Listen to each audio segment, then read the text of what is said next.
Le Dalai Lama est seul dans le vestiaire du stade. Dans quelques instants, il va prendre la parole devant 6000 personnes. Il boit calmement son thé en parfaite quiétude. Puis, d'un mouvement vif, il se lève et sort. Des journalistes, des photographes, des membres du personnel de sécurité et des étudiants se pressent dans le couloir. Ils font la cohue avec un grand sourire, saluent les gens sur son passage, puis écartent une tenture. Le voilà. Il s'incline, joint les mains et sourit, salué par un tonnerre d'applaudissements. Il reste là, debout, les embrassant tranquillement du regard, rayonnant de la chaleur de son immense bienveillance. Il s'assied alors et entame sa conférence.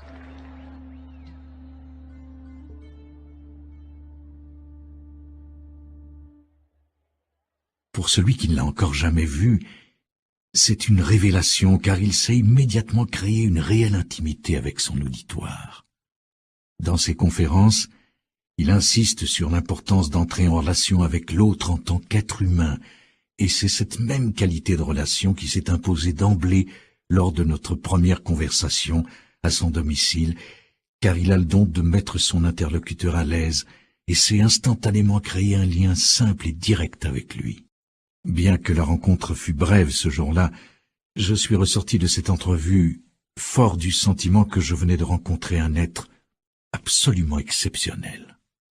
À mesure que mes liens avec le Dalai Lama se sont resserrés au long de toutes ces années, j'ai pu apprécier ses qualités proprement uniques, une intelligence pénétrante mais dénuée d'artifice, une bienveillance dépourvue d'une sentimentalité excessive, un grand sens de l'humour, mais nulle frivolité, et comme beaucoup de gens, j'ai apprécié la faculté qu'il a d'inspirer plutôt que d'intimider. J'ai la conviction que le Dalai Lama a appris à vivre dans une plénitude et un degré de sérénité que je n'ai jamais constaté chez quiconque. C'est cela qui m'a donné l'envie de cerner les principes qui lui ont permis d'y parvenir. Quand j'ai commencé à réfléchir à ce projet, je l'ai envisagé sous la forme d'un manuel dans lequel le Dalai Lama aurait formulé des solutions simples et claires à tous les problèmes de la vie. Grâce à ma formation de psychiatre, je m'imaginais pouvoir présenter ces conceptions comme un ensemble de principes de vie quotidienne. Mais, au terme de notre série d'entrevues, j'ai renoncé à cette idée car j'ai découvert que sa démarche participait d'une pensée bien plus large et bien plus complexe, susceptible d'intégrer tout ce que la vie peut offrir de nuances, de richesse et de complexité. J'ai peu à peu capté la tonalité singulière et constante de ses propos. C'est celle de l'espoir. Et cet espoir repose sur la conviction que, s'il n'est pas facile d'atteindre le bonheur authentique et durable, la chose est néanmoins possible. J'ai cherché ici à présenter le Dalai Lama à un public essentiellement occidental, sans pour autant m'écarter de mon but, mettre en valeur ce qui, dans sa pensée, peut le mieux s'appliquer à nos existences quotidiennes.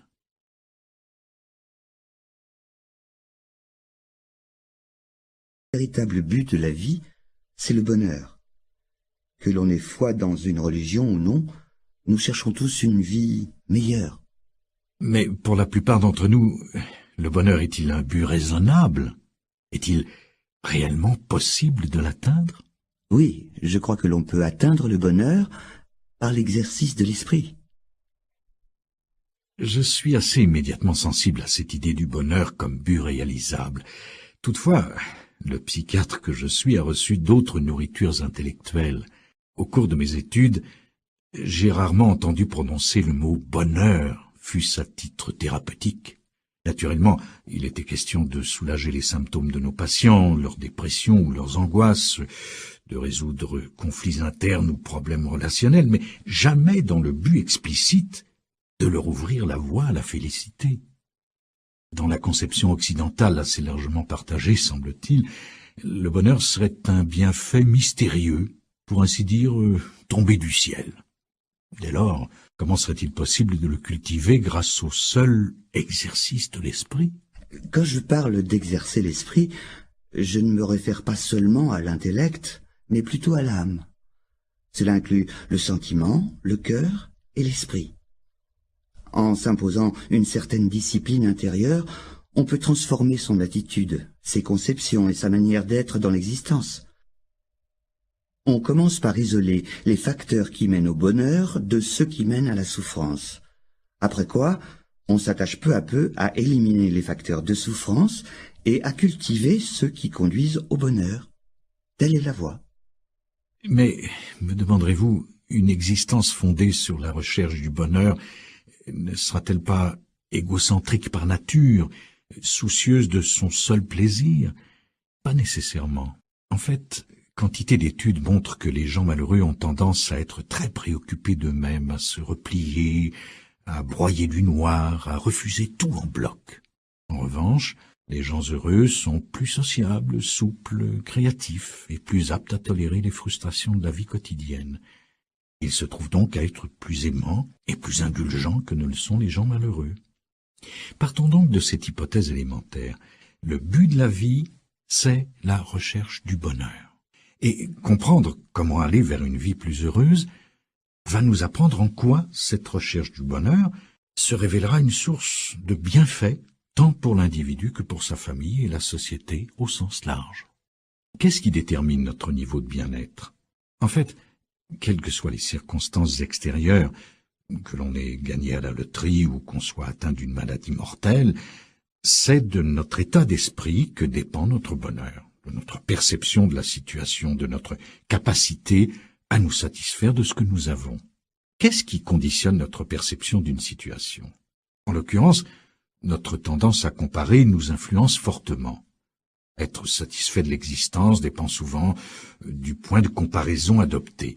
Regarder en permanence ceux qui sont plus brillants, plus beaux, qui réussissent mieux, engendre l'envie, la frustration et le chagrin. À charge pour nous de retourner ce principe positivement en nous comparant à ceux qui sont moins chanceux et en songeant à tout ce que nous avons. Il est scientifiquement démontré que le simple fait de déplacer le point de vue du sujet et de l'amener à envisager le pire suffit à mieux le satisfaire. Le fait d'être heureux ou non dans la vie est avant tout affaire de mental. Pour le bouddhisme, l'accomplissement repose sur 4 facteurs: la richesse, la satisfaction matérielle, la spiritualité et l'éveil. Ce sont là les 4 éléments constitutifs de la quête du bonheur individuel. Pour l'instant, laissons de côté les aspirations ultimes de la spiritualité et considérons la joie et le bonheur tels que nous les comprenons au quotidien, d'un point de vue strictement matérialiste. À cet égard, la bonne santé est considérée comme indispensable à une vie heureuse. Le confort matériel et l'aisance financière sont également tenus pour des sources de bonheur, de même que les amis, une compagne ou un compagnon. Évidemment, ces bienfaits sont agréables, mais faute d'adopter l'attitude juste et de porter attention au facteur mental, tout cela n'aura que très peu d'impact sur le bonheur à long terme. Par exemple, nourrir au fond de soi une intense colère portera atteinte à la santé. Pour jouir d'une vie heureuse et accomplie, la clé est l'état d'esprit. C'est là l'essentiel. La richesse seule ne garantit ni la joie ni la plénitude. Pour vivre heureux au quotidien, la sérénité et la paix de l'esprit sont garantes d'une vie de bonheur et de joie.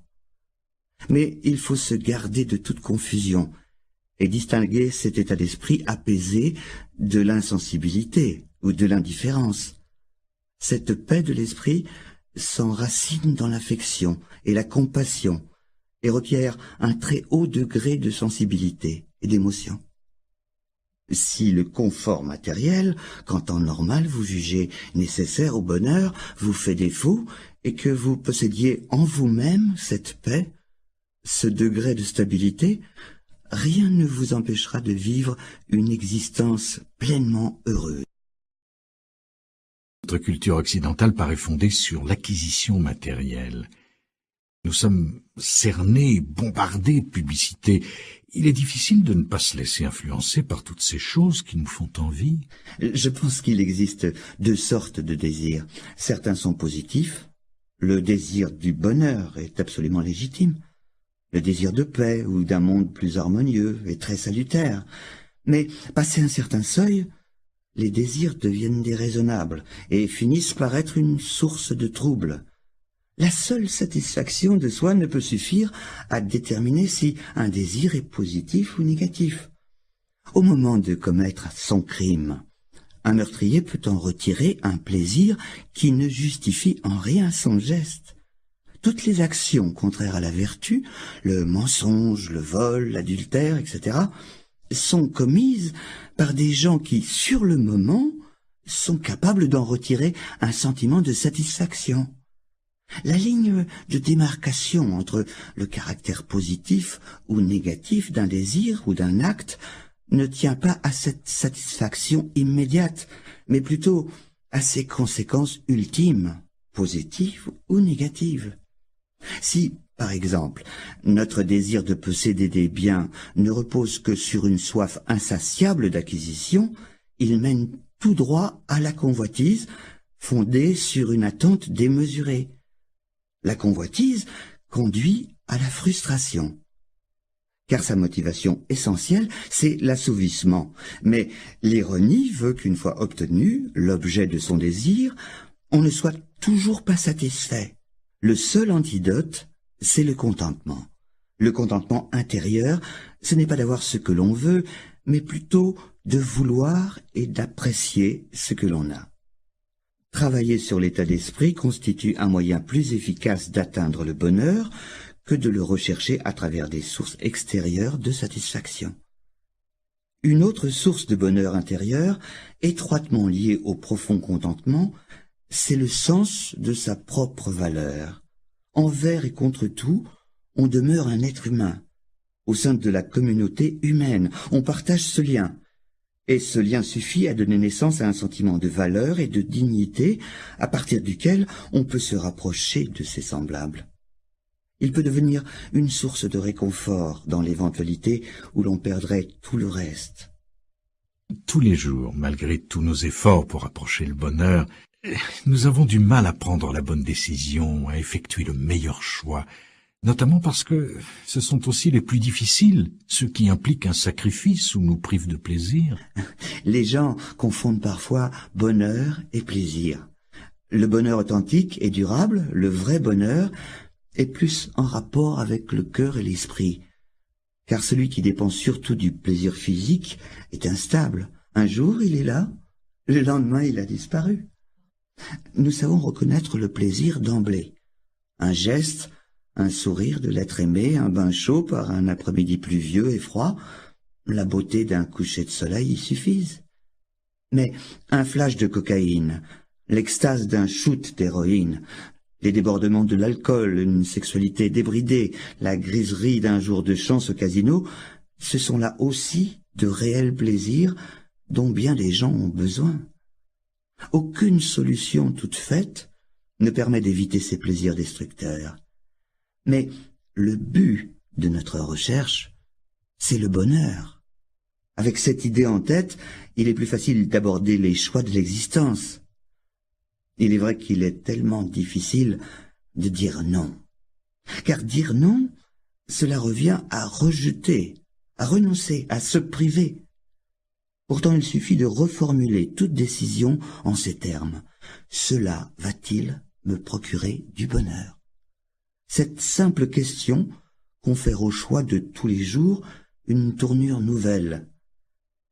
L'accent n'est plus mis sur ce que l'on se refuse, mais sur ce que l'on recherche.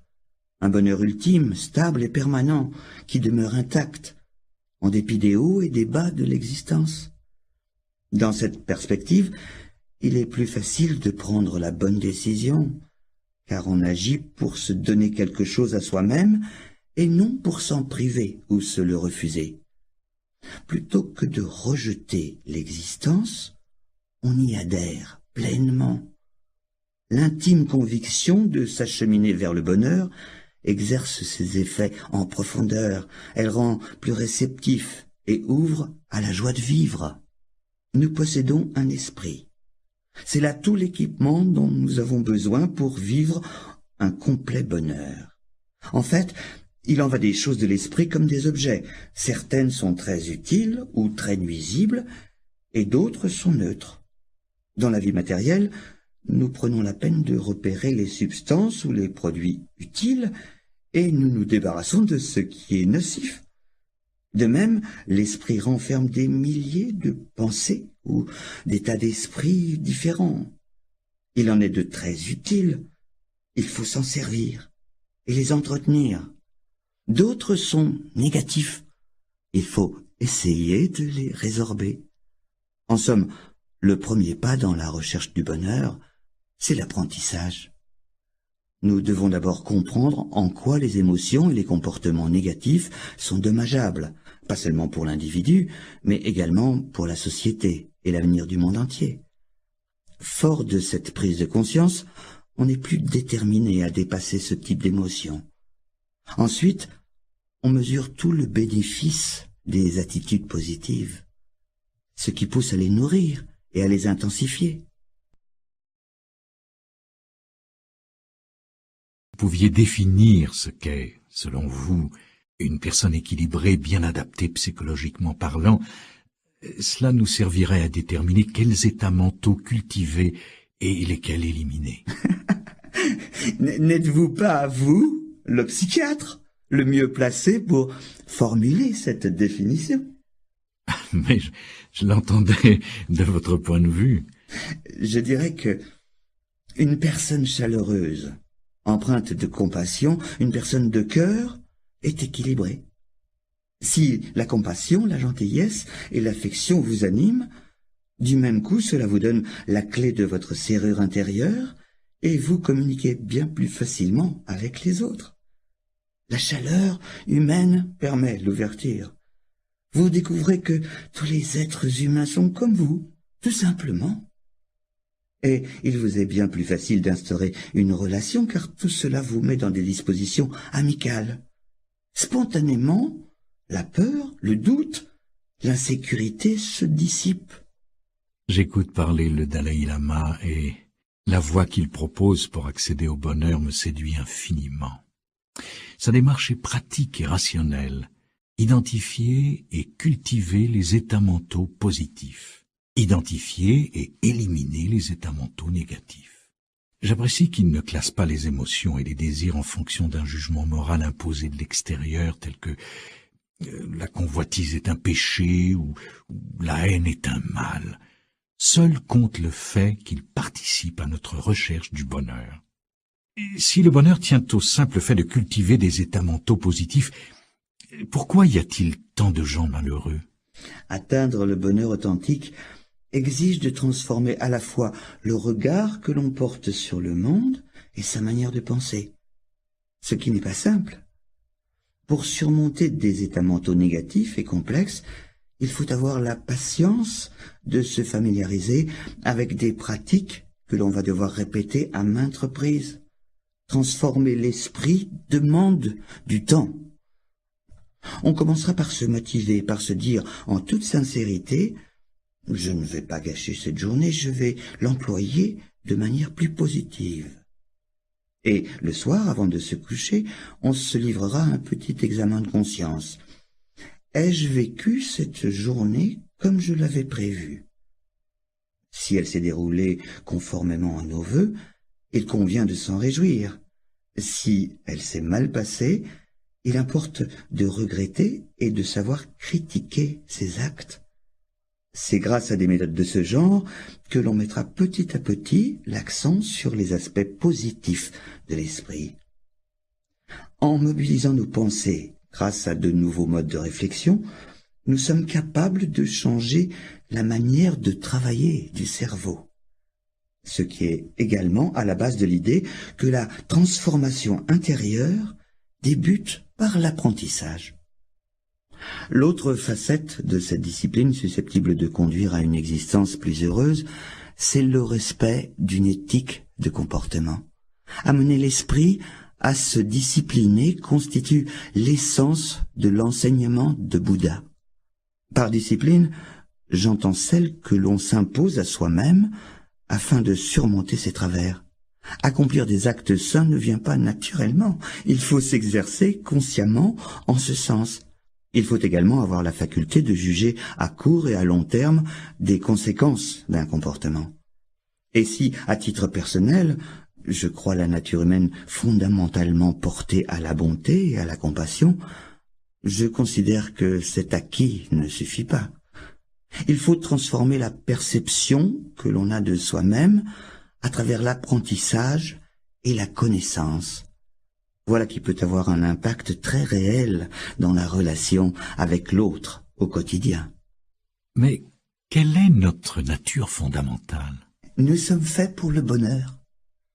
Il est clair que l'amour, la compassion, l'attention aux autres nous apportent un tel bonheur. Je crois que chacun de nous possède les bases pour être heureux et pour accéder à la chaleur et à la compassion qui sont des sources de bien-être. C'est pour moi une conviction. Toute l'existence le démontre. Depuis les premiers jours jusqu'à la mort, on se nourrit de l'affection des autres. Nourrir des sentiments d'affection renforce non seulement notre organisme, mais aussi notre équilibre affectif. Il suffit pour le comprendre de songer à ce que nous éprouvons quand les autres nous témoignent chaleur et affection. Ces émotions et les comportements positifs qui vont de pair sont les garants d'une vie plus heureuse, tant en... L'essentiel n'est que bonté et compassion. Comment expliquer tous les conflits et les comportements agressifs qui nous entourent? Et il est certain que nous ne pouvons ignorer l'existence de conflits, non seulement en chaque individu, mais aussi au sein de la famille ou dans la relation avec l'autre, à quelque niveau que ce soit, social, national ou mondial. Au vu de ces tensions, certains concluent que la nature humaine est fondamentalement agressive. Je garde la ferme conviction que la nature humaine est essentiellement bonne et compatissante. Certes, la colère, la violence et l'agressivité peuvent interférer, mais ce ne sera jamais, je le crois, qu'à un niveau secondaire et superficiel. D'après moi, ces pulsions n'entrent pas dans notre nature la plus essentielle. Elles surviennent seulement après que l'amour et l'affection se soient soldés par un échec. Je pense que ces conflits sont plutôt le résultat d'une intelligence déséquilibrée et dont on a fait mauvais usage. À l'inverse, l'intelligence, faculté humaine par excellence, peut servir à trouver les moyens de surmonter les conflits. Allier la bonté de cœur au savoir et à l'éducation nous apprend à respecter les opinions et les droits des autres et rend toutes les actions humaines constructives. On jette ainsi les bases d'un esprit de réconciliation. Donc, quel que soit le degré de violence et les épreuves qu'il faut traverser, je crois que la solution ultime de tous nos conflits, tant intérieurs qu'extérieurs, réside dans le retour à notre nature fondamentale, à notre bonté et à notre compassion enfouie. Quand l'existence se complique, quand on se sent submergé, quand on est envahi par une impression de stagnation et de confusion, le mieux est encore de prendre du recul, de s'accorder le temps de réfléchir et de se remettre en mémoire l'objectif d'ensemble. Qu'est-ce qui va véritablement apporter du bonheur? Parfois, je retrouve de vieux amis et cela me rappelle à quel point le temps passe vite. Et cela me pousse à m'interroger. Avons-nous convenablement employé le temps qui nous était imparti? C'est si important. Nous avons à notre disposition un corps et surtout un cerveau étonnant. Réfléchissons donc à ce qui possède vraiment une valeur, à ce qui donne un sens à notre vie. Et ordonnons nos priorités en conséquence. Le but de la vie doit être positif. Nous ne sommes pas nés dans le but de compliquer les choses, de nuire aux autres. Pour que la vie ait une valeur, il faut consolider les qualités fondamentales de l'humanité. La chaleur humaine, la bonté, la compassion. C'est alors que notre vie revêt un sens et devient plus paisible et plus heureuse. Vous arrive-t-il de vous sentir seul? Non.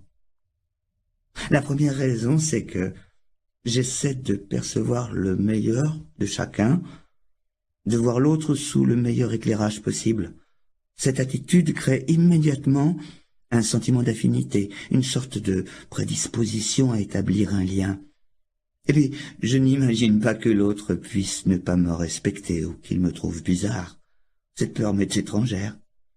Ce qui me rend ouvert à tout. Je crois que ce sont là les raisons principales pour lesquelles je ne me sens jamais seul.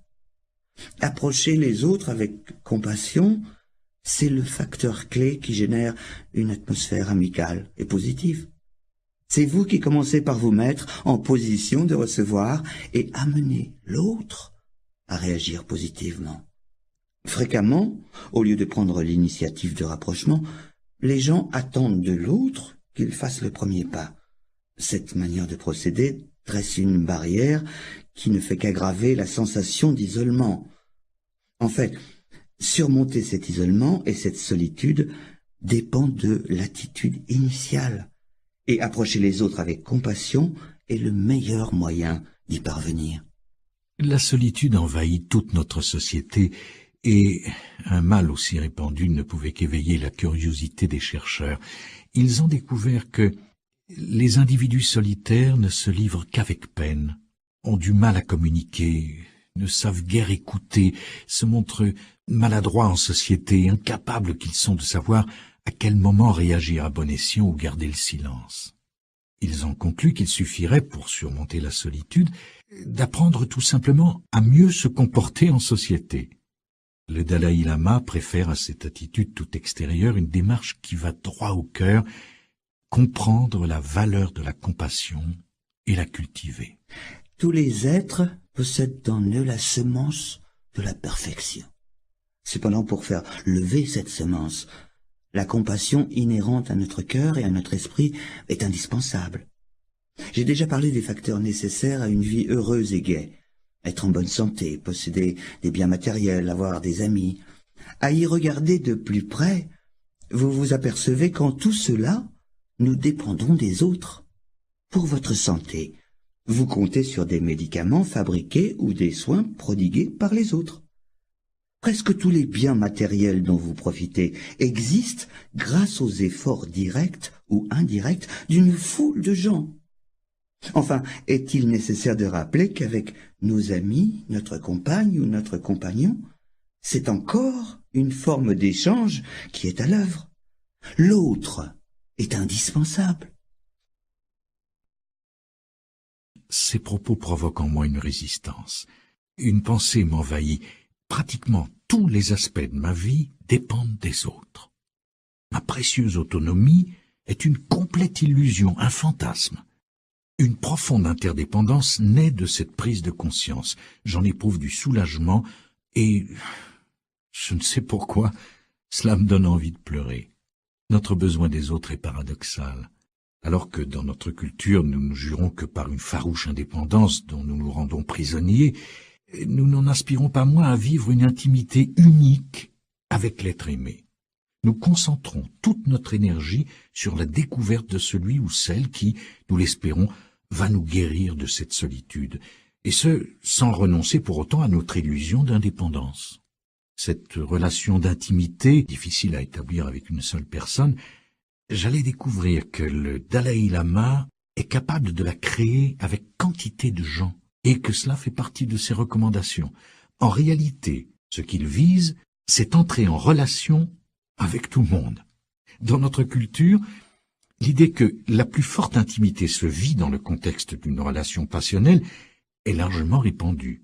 Or, ce point de vue peut se révéler très limitatif, nous couper d'autres sources potentielles d'intimité et causer beaucoup de souffrance et de chagrin dès que l'être unique n'est plus là. L'intimité, qui est l'un des ingrédients essentiels du bonheur, selon le Dalai Lama, repose sur la volonté de s'ouvrir aux autres, à la famille, aux amis et même aux inconnus, de nouer des liens authentiques et profonds fondés sur l'humanité qui nous est commune à tous. Alors naturellement, cette question me vient à l'esprit. Quelle est, selon vous, la méthode la plus efficace pour aborder les gens et réduire les risques de conflit. Aborder les autres est une question très complexe. Il n'est pas possible de tout résoudre par la magie d'une seule et unique formule. Pour aborder les autres avec tact et savoir-faire, beaucoup d'éléments sont requis. La sympathie est essentielle à mes yeux. Devant la difficulté, il est extrêmement utile de savoir se mettre à la place de l'autre, de renoncer temporairement à son propre point de vue pour adopter celui de l'autre. Voilà qui vous aidera à prendre conscience de vos sentiments envers lui, ce qui n'est pas sans importance si l'on veut résorber les conflits et les problèmes. Chaque fois que je rencontre des gens, je les approche à partir de nos points communs les plus élémentaires. Chacun d'entre nous possède une enveloppe corporelle, un esprit, des émotions. Tous, nous sommes nés de la même façon. Tous, nous mourrons. Tous, nous souhaitons le bonheur et ne voulons pas souffrir. Considérer les autres sur cette base me permet d'aller à la rencontre de mon semblable, tout simplement. Je trouve qu'établir la relation à ce niveau facilite grandement le dialogue et la communication. Il est attesté que les liens étroits du mariage améliorent la santé et, dans l'ensemble, rendent l'existence plus satisfaisante. Alors, d'après vous, pourquoi les conflits semblent-ils si fréquents dans la vie de couple? La question s'avère complexe. Pour comprendre, il faut réfléchir posément sur la nature fondamentale de la relation, sur ce qui en constitue la base. On trouve souvent des couples dont l'union ne repose que sur l'attirance sexuelle immédiate. Quand un homme et une femme viennent de se rencontrer, ils sont follement amoureux, très heureux. Mais toute décision de mariage prise à cet instant risque fort d'être sujette à caution parce qu'elle repose sur un phénomène éminemment provisoire.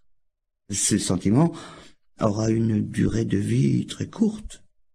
Il s'apparente à une maison que l'on aurait bâtie sur des fondations de glace. Aussitôt que la glace fond, la maison s'écroule. Si on cherche à construire une relation vraiment enrichissante, le meilleur moyen d'y parvenir, c'est de s'attacher à découvrir en profondeur la nature de l'autre et d'établir un rapport avec lui ou elle à ce niveau, au lieu de le faire sur la seule base des traits superficiels. Souvent des gens m'ont confié que leur mariage avait un sens plus profond que celui d'une simple relation sexuelle. Pour eux, le mariage supposait que deux personnes tentent de lier leur existence, de partager les hauts et les bas de la vie et une certaine intimité. C'est bel et bien là la base sur laquelle il convient de construire un couple. Un rapport solide suppose un certain sens de la responsabilité et l'engagement envers l'autre. Il en va de même pour les amitiés. Certaines sont fondées sur le pouvoir et la réussite. En ce cas, l'amitié perdure tant que subsiste la richesse ou la position sociale. En revanche, il existe une autre sorte d'amitié qui repose sur un véritable sentiment humain, un sentiment de proximité, intégrant le partage et la communication. C'est là ce que j'appellerais une amitié authentique. Et dans ce genre de relation, la compassion a son rôle à jouer. La compassion se définit sommairement comme un état d'esprit non violent, non offensif, non agressif. C'est une posture mentale fondée sur le souhait de voir les autres se libérer de leurs souffrances et qui va de pair avec le sens de l'engagement, de la responsabilité et du respect d'autrui. Tous les êtres humains caressent le désir d'être heureux et de surmonter leurs souffrances, tout comme nous. Et tout comme nous, ils ont naturellement le droit de réaliser cette aspiration fondamentale. Une fois reconnue cette communauté d'aspiration, il se déploie un sentiment d'affinité et de proximité avec l'autre, qu'il soit perçu comme un ami ou encore comme un ennemi. Cette compassion repose davantage sur les droits fondamentaux de l'autre que sur notre propre besoin d'être aimé en retour.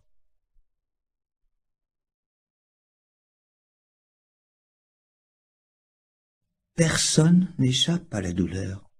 C'est la réalité. Personne n'échappe à la douleur. C'est la réalité. Que la douleur et la souffrance soient des phénomènes universellement partagés ne les rend pas plus faciles à accepter. Afin de les éviter, les êtres humains ont mis au point une vaste palette de stratégies. Il s'agit parfois de substances chimiques, d'alcool ou de toute une panoplie de mécanismes internes, comme des défenses psychologiques souvent inconscientes qui font office de tampons, mais qui ne font pas disparaître la souffrance. Le Dalai Lama précise son approche de la détresse humaine. Sa démarche consiste à accepter la souffrance comme une donnée naturelle de l'existence pour s'attaquer courageusement au problème, sans détour. Car, en dernière analyse, ne l'oublions pas, il croit en la possibilité de s'en affranchir. Les plus graves tourments de l'existence, ce sont ceux que l'on ne peut pas éviter, comme le grand âge, la maladie et la mort.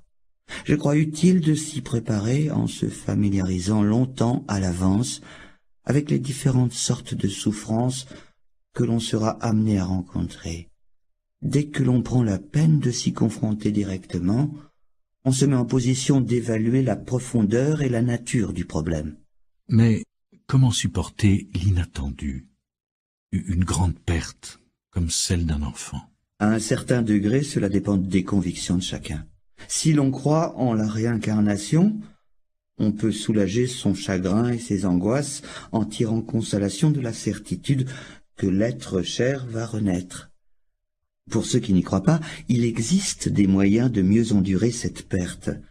D'abord, ils songeront qu'un accablement qui finirait par les hanter sans relâche serait destructeur et dommageable pour leur santé, et sans aucun bénéfice pour le disparu. La meilleure façon de préserver sa mémoire, c'est de veiller à accomplir ses souhaits.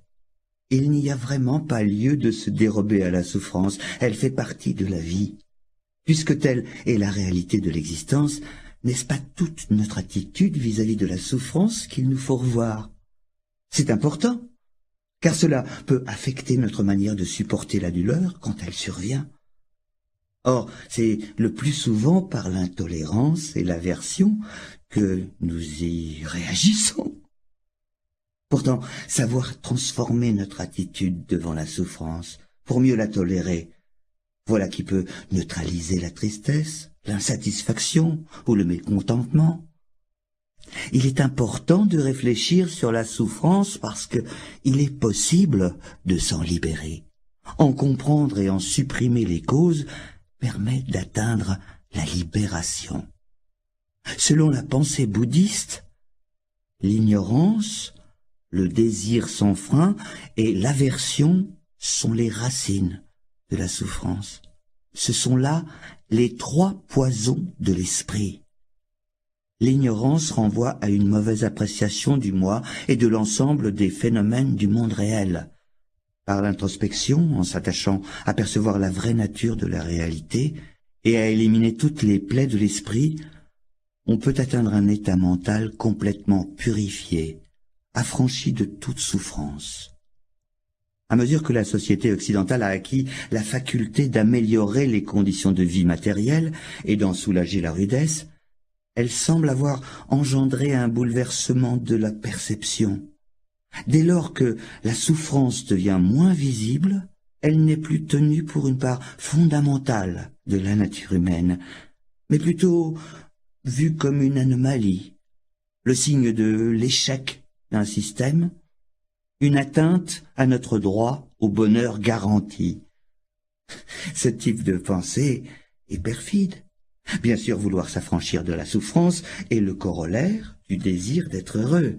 Mais tant que nous verrons en celle-ci un état contre nature, une situation anormale que nous redoutons, que nous évitons et rejetons, nous n'en débusquerons jamais les causes.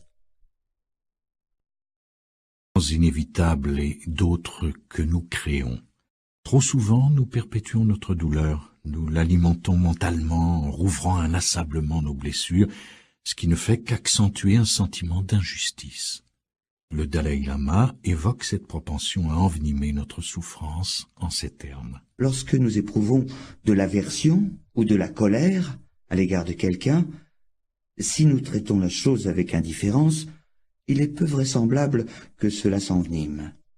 En revanche, songez aux injustices qui nous sont faites, croyons-nous, et aux mauvais traitements qui nous sont infligés, les ressasser indéfiniment, voilà qui nourrit la haine. Souvent, nous aggravons notre douleur en prenant les choses trop à cœur. Dans la vie de tous les jours, il y a forcément des problèmes auxquels nous savons nous confronter directement en concentrant notre énergie sur la recherche d'une solution. En revanche, si un sentiment d'injustice s'ajoute à ce problème, il va nous distraire, nous consumer et nous priver de l'énergie nécessaire à la résolution du problème initial. Comment aborder ce sentiment d'injustice qui, si souvent, nous torture? Le fait que la souffrance soit une donnée naturelle de l'existence humaine ne signifie pas que l'individu soit privé de choix ou qu'il ne lui reste aucun espace pour prendre l'initiative d'un changement positif. On ne doit pas céder à la passivité et tenter de s'exonérer de toute initiative personnelle. Au contraire, même le but le plus simple ne peut s'atteindre que grâce à l'action. Une vision objective des problèmes et un examen dénué de toute implication émotionnelle révèlent bien souvent qu'en coulisses, d'autres éléments sont à l'œuvre et mettent en évidence notre part de responsabilité. Cette objectivité permet de mieux lutter face à l'adversité. Si, suite à cette démarche, vous vous apercevez qu'il n'y a rien à faire, vous disposez toujours d'un dernier recours. Cessez d'y penser. Vous découvrez que quelqu'un tient des propos déplaisants sur votre compte. En vous sentant blessé ou furieux, c'est votre tranquillité d'esprit que vous détruisez. Si vous ignorez la calomnie en faisant la sourde oreille, vous vous protégerez contre cette impression blessante. Certes, vous ne pouvez pas toujours éviter les situations délicates, mais vous avez la latitude d'atténuer l'ampleur de la souffrance en choisissant de ne pas réagir. Une autre source importante de souffrance dont j'aimerais vous parler est la culpabilité. Reconnaître sincèrement ses torts peut aider à rectifier ses erreurs et à se corriger. En revanche, laisser le regret dégénérer en culpabilité excessive et s'accrocher au souvenir de ses fautes passées en persistant dans l'auto-accusation et la haine de soi ne servira qu'à se punir et à alimenter sa propre souffrance. La culpabilité survient quand on se convainc d'avoir commis une erreur irréparable. Or, rien ne persiste indéfiniment. La vie est changement. D'ailleurs, plus on refuse d'accepter ce fait, plus on résiste au changement naturel de l'existence, plus on perpétue sa souffrance. Souvent, on refuse de renoncer au passé et on s'accroche à une apparence ou à des aptitudes passées. Alors il est certain que l'on ne se prépare pas une vieillesse heureuse. Par contre, admettre pour principe général que le changement est inévitable nous élimine beaucoup d'angoisse. Ainsi, en amour, lorsque la passion initiale, qui est une source immense de plaisir, refroidit, au lieu de s'en inquiéter ou de s'en agacer, pourquoi ne pas s'ouvrir à de nouvelles formes d'intimité qui peuvent se révéler tout aussi satisfaisantes, sinon plus? Il faut être capable de voir que ces transitions sont naturelles et qu'elles tiennent lieu de périodes charnières où l'amour véritable mûrit et s'épanouit. Vous savez, ce ne sont pas seulement les épreuves qui ouvrent la cité de la sagesse. Un des instruments les plus puissants dont nous disposons pour démêler les problèmes de la vie de tous les jours, c'est la capacité de changer de perspective pour considérer une situation délicate d'un point de vue plus avantageux. Il ne faut jamais oublier que chaque phénomène, chaque événement, possède plusieurs facettes. Tout est relatif. Prenons mon propre cas. J'ai perdu mon pays. Vu sous cet angle, la perte est tragique. Et il y a pire que mon sort personnel, car entre-temps, mon pays, lui, continue de subir des ravages. En revanche, si je considère le même événement sous un autre angle, je m'aperçois qu'il m'ouvre des perspectives. Ma vie de réfugié m'exempte des formalités, des cérémonies, du protocole, et me crée quantité d'occasions nouvelles de rencontrer des gens ayant d'autres traditions religieuses, d'autres modes de vie. Souvent, au moindre écueil, on rétrécit sa vision. On s'imagine être le seul à en passer par de telles difficultés. Cette illusion conduit à une sorte d'égocentrisme qui, à son tour, ne fera que rendre le problème encore plus aigu.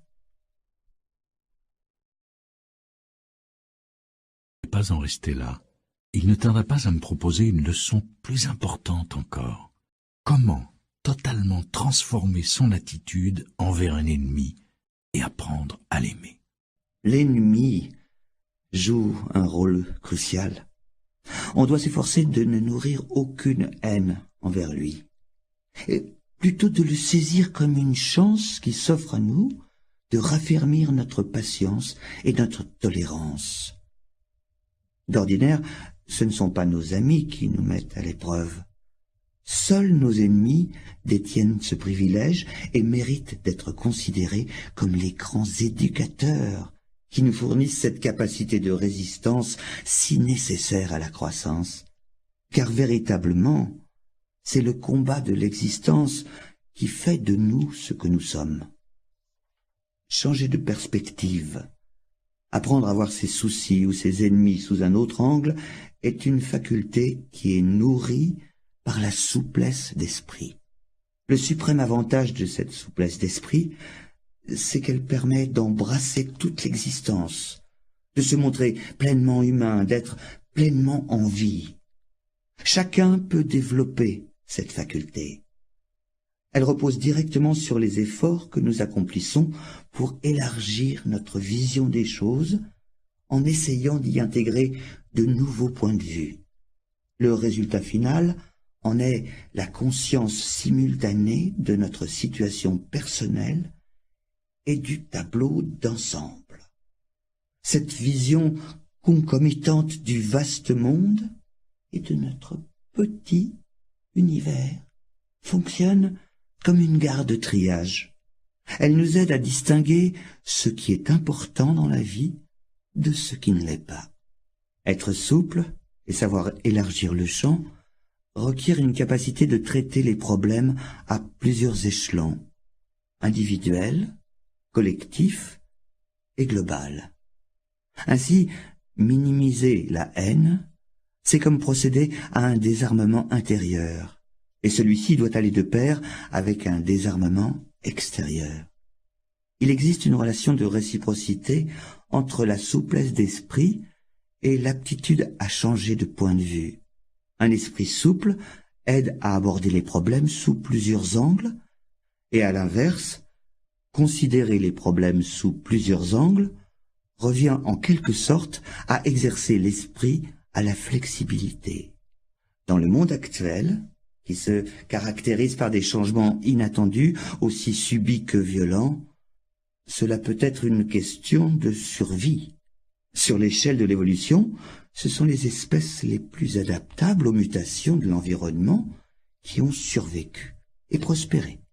Approcher l'existence avec souplesse est une recette fondamentale pour accéder à l'équilibre.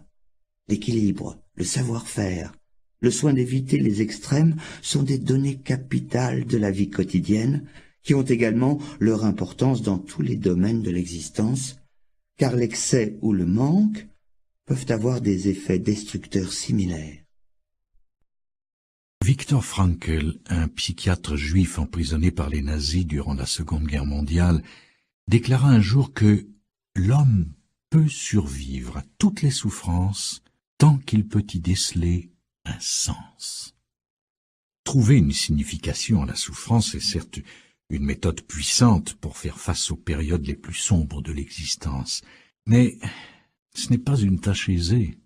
Souvent, la souffrance semble dénuée de signification et paraît frapper au hasard, aveuglément. Quand on est en proie à la douleur, toute l'énergie se concentre sur la recherche d'une issue. Les périodes de crise aiguë ou de tragédie, on les juge injustes et dépourvues de sens. Heureusement, il est d'autres moments, avant ou après une épreuve, où l'on n'a plus de latitude pour comprendre. C'est pourquoi on recherchera le sens caché de la souffrance quand tout va bien, afin de mettre toutes les chances de son côté pour en récolter les fruits. Un arbre qui plonge loin ses racines résistera au plus violent des orages. En revanche, il ne peut faire croître ses racines juste quand l'orage pointe à l'horizon. Malgré la répugnance universelle qu'elle inspire, il ne fait pas de doute que notre souffrance peut fortifier et approfondir notre expérience de la vie. Martin Luther King n'a-t-il pas dit un jour « Ce qui ne me détruit pas me rend plus fort ». Et s'il est naturel de reculer devant la souffrance, encore faut-il garder à l'esprit qu'elle peut aussi nous mettre au défi et faire ressortir le meilleur de nous-mêmes. Quant à la douleur physique, il ne faut pas oublier qu'elle est avant tout un mécanisme biologique remarquable, complexe et harmonieux, prévu pour nous avertir et nous protéger des dégâts infligés à l'organisme. C'est justement la sensation pénible qui alerte le corps et nous contraint à régler le problème.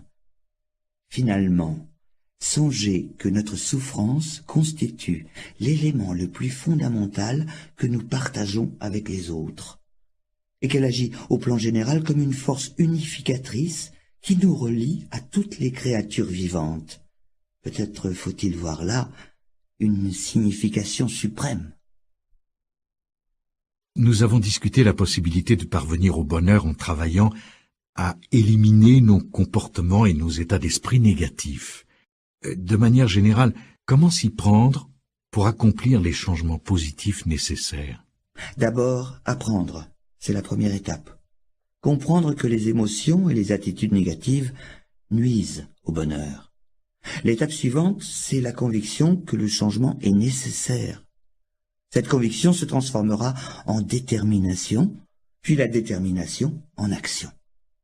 Être fermement déterminé permet de soutenir l'effort nécessaire à de réels changements. Cet effort est crucial. Quel que soit le comportement que vous essayez de changer, il faut commencer par affirmer une forte volonté, un fort désir d'y parvenir. Il s'agit d'être enthousiaste. Et là, le sentiment de l'urgence est un élément clé. Voyez comment la connaissance des graves conséquences du sida a créé un sentiment d'urgence qui a changé le comportement sexuel de bien des gens. De même, l'éducation du public sur les effets nocifs du tabac ont eu aussi des répercussions. Souvent, une fois que l'on a obtenu l'information exacte, il en découle une notion de gravité et de responsabilité. Ce sentiment d'urgence peut donc constituer un élément vital du changement et communiquer une incroyable énergie, pas seulement au niveau personnel, mais aussi à l'échelle de la collectivité et de la planète.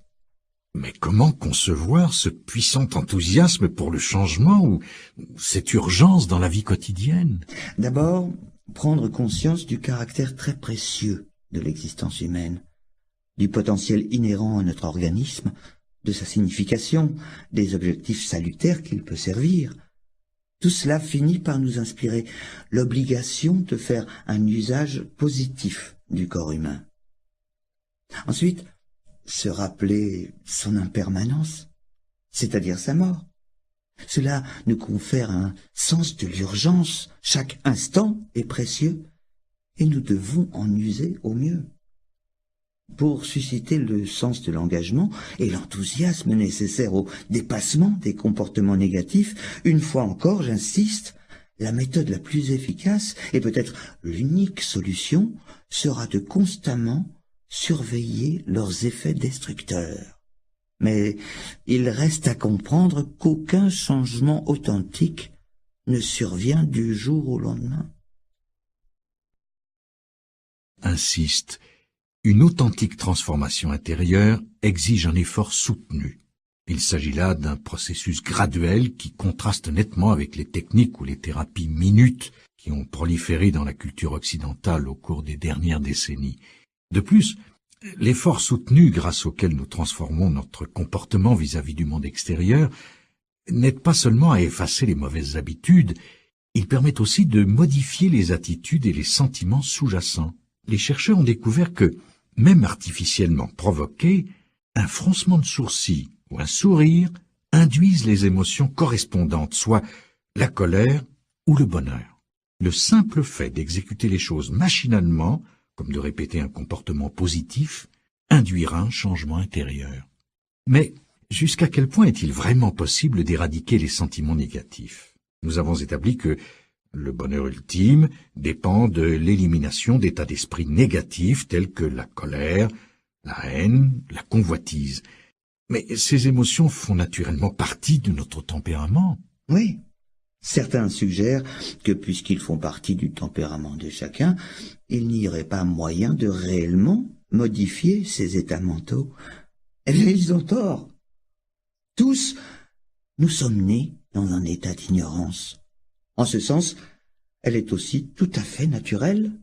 Mais à mesure que nous grandissons, grâce à l'éducation et à l'apprentissage, nous sommes en mesure d'acquérir la connaissance et de repousser l'ignorance. Par analogie, un exercice approprié permettra de réduire graduellement les émotions négatives et de renforcer les états d'esprit positifs, l'amour, la compassion et l'indulgence. Mais si tout cela appartient à notre psyché, comment réussir à combattre ce qui fait partie de nous-mêmes? L'esprit humain est aussi complexe qu'il est doué. Il est capable de trouver quantité de moyens d'aborder toute une diversité de situations. L'esprit humain est aussi complexe qu'il est doué. Il est capable de trouver quantité de moyens d'aborder toute une diversité de situations. Face à un seul et même objet, il a la faculté d'adopter une pluralité de points de vue à travers lesquels il peut résoudre des problèmes divers. Il existe quantité de méditations dans lesquelles on isole diverses facettes de soi-même pour aller ensuite jusqu'à engager le dialogue entre toutes ces facettes. Cette capacité d'adopter un point de vue différent permet d'isoler les parties de soi que l'on cherche à éliminer et de livrer bataille contre elles. Afin de remporter la victoire, la pensée bouddhiste dispose de 3 principes. Le premier stipule que toutes les afflictions ont un caractère essentiellement faussé, car elles prennent racine dans des perceptions erronées de la réalité. Quelle que soit leur puissance, elles sont dénuées de valeur, car elles reposent sur l'ignorance. Le second principe se fonde sur le fait que nos états d'esprit positifs peuvent agir comme antidote à nos tendances négatives. Plus on renforcera l'efficacité de ces antidotes, plus on sera capable d'atténuer la puissance de nos états d'esprit fauteurs d'illusions. La nature essentielle de l'esprit est pure, une pureté que l'on désigne ainsi l'esprit de lumineuse clarté. C'est là le troisième principe, fondé sur la conviction que nous détenons la capacité de totalement éliminer nos modes de pensée négatifs, car ils ne font pas intrinsèquement partie de l'esprit humain. Ce ne sont que des obstacles transitoires qui empêchent l'expression de la joie et du bonheur au fond de nous. Sur le plan général, il existe beaucoup de sortes d'émotions négatives. La suffisance, l'arrogance, la jalousie, la luxure, l'étroitesse d'esprit. Mais de tous ces maux, ce sont la colère et la haine qui sont les pires obstacles à la compassion et à l'altruisme. Elles détruisent toute vertu et toute sérénité. Bien sûr, la colère motivée par la compassion ou le sens de la responsabilité servira d'impulsion à une action positive. En créant une forme d'énergie, elle peut forcer à agir sans délai et de manière décisive. Mais malgré les rares circonstances où elle peut s'avérer positive, en général la colère conduit à la rancune et à la haine. Et dès que la haine entre en jeu, il ne peut jamais rien en ressortir de positif. Elle est toujours et totalement négative. Supprimer la colère et la haine ne suffit pas. Encore faut-il cultiver leurs antidotes, la patience et la tolérance. Dans cette pratique, on s'engage en fait dans un combat où il y aura des revers. Il ne faut jamais l'oublier. Celui qui l'emporte contre la haine et la colère mérite d'être considéré comme un véritable héros. L'enthousiasme au combat est nécessaire et prend sa source dans la connaissance des effets bénéfiques de la tolérance et de la patience. Les effets destructeurs de la haine, eux, sont particulièrement visibles, évidents et immédiats. Elle vous submerge et détruit toute sérénité. Votre faculté de jugement devient totalement inopérante. Elle vous plonge dans un état de confusion qui ne fait qu'aggraver vos difficultés. Cela s'apparente à une forme de folie. De plus, la haine transforme l'individu de la façon la plus repoussante qui soit. Le visage se déforme et s'enlaidit. On irradie l'hostilité. Les autres le sentent et n'auront qu'une envie, éviter pareil individu.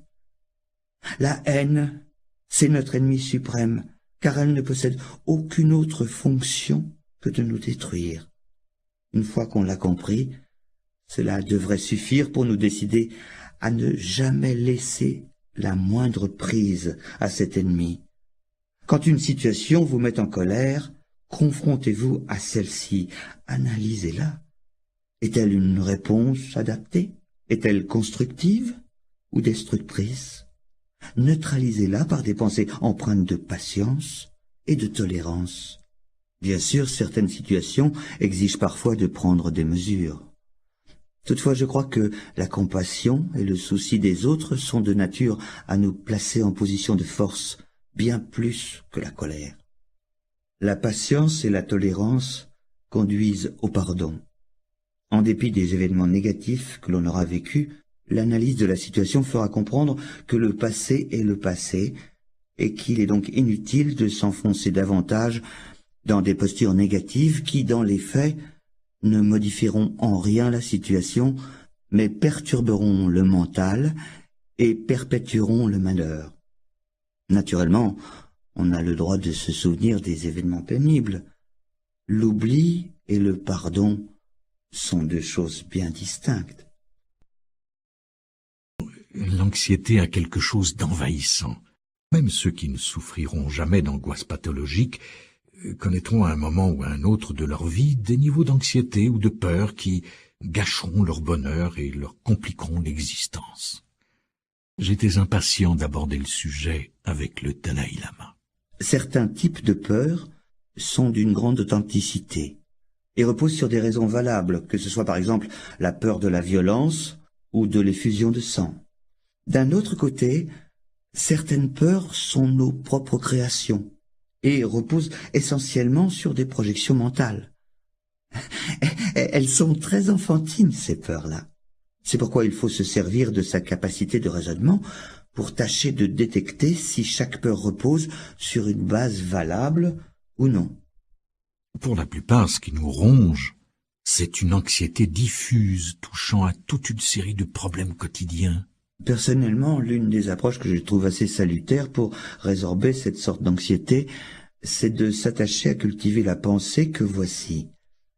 Si le problème ou la situation sont tels que je ne puis y remédier, alors cela ne sert à rien de m'en soucier. À l'inverse, s'il existe une solution, il est plus raisonnable de dépenser son énergie à rechercher cette solution qu'à se faire du souci. Plus on accepte cet état de fait, plus on se facilite les choses, ce qui implique naturellement de bien vouloir se confronter directement au problème. sans quoi on ne sera jamais en mesure d'évaluer s'il existe ou non une solution. De plus, j'ai découvert que la motivation sincère agit comme un antidote pour résorber la peur et l'anxiété. Aussi, lorsque je suis tendu avant de prendre la parole, je me rappelle que le but de cette conférence, c'est d'être bénéfique aux autres, et non pas de faire étalage de mes connaissances. Ainsi, pour les questions que je ne comprends pas exactement, je me contente de reconnaître que, pour moi, la chose est difficile. Fort de cette motivation, je n'ai pas à me soucier de passer pour un sot, ou à me préoccuper de ce que les autres pensent de moi. Le Dalai Lama s'attache essentiellement à remodeler la motivation sous-jacente de chacun pour la réorienter vers la compassion et la bonté. Dans son système de pensée, plus on est motivé par l'altruisme, moins on a peur face aux circonstances les plus anxiogènes. Le seul fait de prendre du recul, simplement pour s'assurer que l'on ne veut de mal à personne et que l'on est sincèrement motivé, suffit à diminuer l'anxiété dans les situations de la vie courante et à nous donner la confiance nécessaire pour y faire face. La confiance en soi est d'ailleurs un autre élément déterminant de l'anxiété. La confiance en soi est capitale pour atteindre ses objectifs, qu'il s'agisse d'un diplôme universitaire, de monter une affaire qui marche, de bâtir une relation satisfaisante ou d'exercer l'esprit au bonheur. C'est elle qui nous donne l'intrépidité d'esprit qui accompagne l'accomplissement des plus hautes ambitions.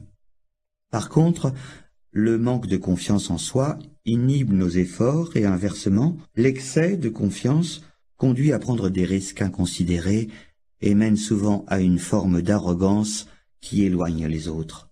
En général, la suffisance et l'arrogance ont des conséquences négatives. Pour les combattre, le moyen le plus efficace, c'est de songer à la multitude de disciplines dont nous n'avons pas la moindre connaissance. D'un autre côté, je pense qu'être honnête avec soi ou envers les autres sur l'étendue de nos capacités doit suffire à neutraliser l'impression d'être inadéquat et le sentiment de manquer de confiance. Il me semble en effet que l'honnêteté et la confiance en soi sont étroitement liées. En étant animé par un authentique souci des autres et le désir d'être utile, on sera plus ouvert, car moins anxieux à l'idée d'être révélé ou exposé aux yeux des autres. Mais pour réaliser ce désir d'être utile, il faut avoir au préalable un moi affirmé et une grande confiance en soi. Cette confiance-là aura des conséquences positives. Prendre conscience de sa propre valeur, honnêtement et sans crainte, peut être une arme puissante contre le doute et le manque de confiance en soi. Le manque de confiance en soi, la haine de soi sévit dans toute la culture occidentale. J'ai voulu aborder ce sujet avec le Dalai Lama et sa réaction initiale face à ce phénomène fut aussi révélatrice que réconfortante. L'existence de la haine de soi lui était tout simplement inconnue. Alors que nous croyons ce problème profondément enraciné dans la psyché humaine, je découvrais qu'elle peut rester pratiquement ignorée de cultures entières. Cette réalité doit nous rappeler à quel point cette disposition mentale perturbante, comme tous les autres états mentaux négatifs que nous avons abordés, ne fait pas intrinsèquement partie de l'esprit humain. Nous ne sommes pas nés avec. On peut s'en défaire. Il faut réfléchir au fait que tous les êtres, y compris soi-même, possèdent en eux la nature du Bouddha, le potentiel de la perfection, du complet éveil. Aussi longtemps que nous sommes conscients de ce don merveilleux qu'est l'intelligence humaine et de notre capacité d'en faire un usage positif, alors, en un sens, nous possédons la santé mentale intérieure, une force intérieure qui tient justement à la conscience de détenir ce grand potentiel humain. Cette prise de conscience peut agir comme une sorte de mécanisme intégré qui nous permet de faire face à toutes les difficultés, sans perdre espoir ou sombrer dans la haine de soi. Le Dalai Lama a beau être une figure de premier plan du bouddhisme, ce ne sont pas ces conceptions philosophiques complexes que beaucoup de gens jugent les plus attirantes, mais plutôt sa chaleur, son humour, son approche réaliste de la vie et sa profonde humanité.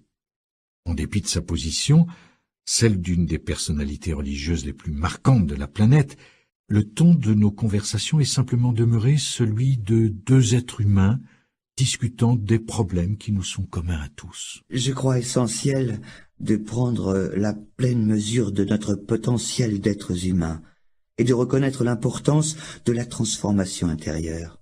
On doit y parvenir à travers ce qu'on pourrait appeler un processus de développement mental. Parfois, c'est ce que j'appelle avoir une dimension spirituelle dans sa vie. Que l'on soit bouddhiste ou que l'on appartienne à une autre religion, pourquoi met-on toujours tellement l'accent sur la prière dans la vie spirituelle? Selon moi, la prière est avant tout un aide-mémoire journalier de nos principes et de nos convictions les plus profonds. Il peut y avoir deux niveaux de spiritualité. Le premier est en rapport avec nos convictions religieuses. Mais nous sommes plus de 5 milliards d'êtres humains en ce monde, tous différents et avec une telle multiplicité de situations individuelles. En un sens, je crois que ce dont nous avons besoin, c'est de 5 milliards de religions différentes. Chaque individu devrait veiller à s'engager dans le cheminement spirituel le mieux adapté à ses dispositions mentales, à ses inclinations naturelles, à son tempérament, à ses convictions, à sa famille et à son milieu culturel.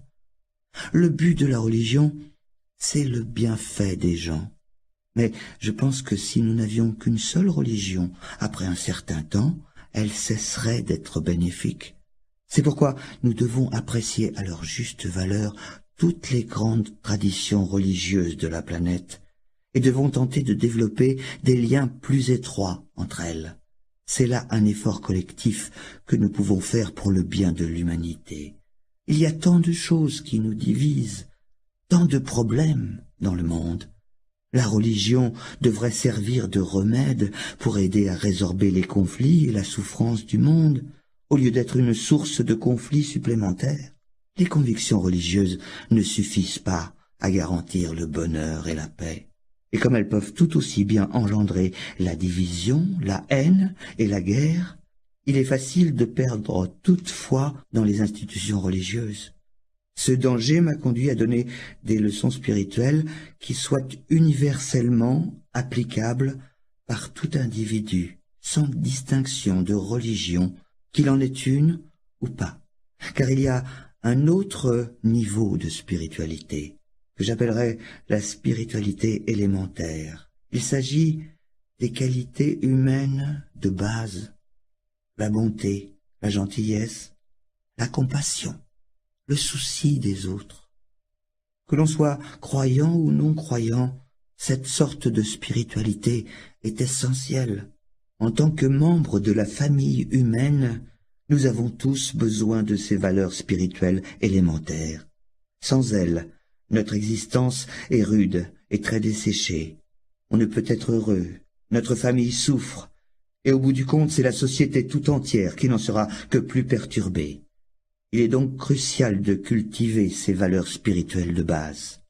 La vraie spiritualité est une attitude mentale que vous pouvez pratiquer à tout moment. Par exemple, si dans une situation donnée, vous êtes tenté d'injurier quelqu'un, alors prenez immédiatement vos précautions et retenez-vous.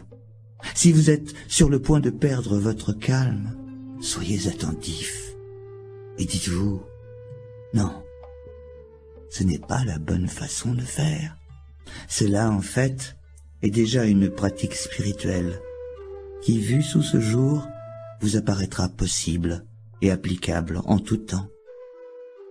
On peut tout à fait, sans religion aucune, être un bon être humain, un être sensé, doté d'un sens de la responsabilité et de l'engagement, en vue d'un monde meilleur et plus heureux.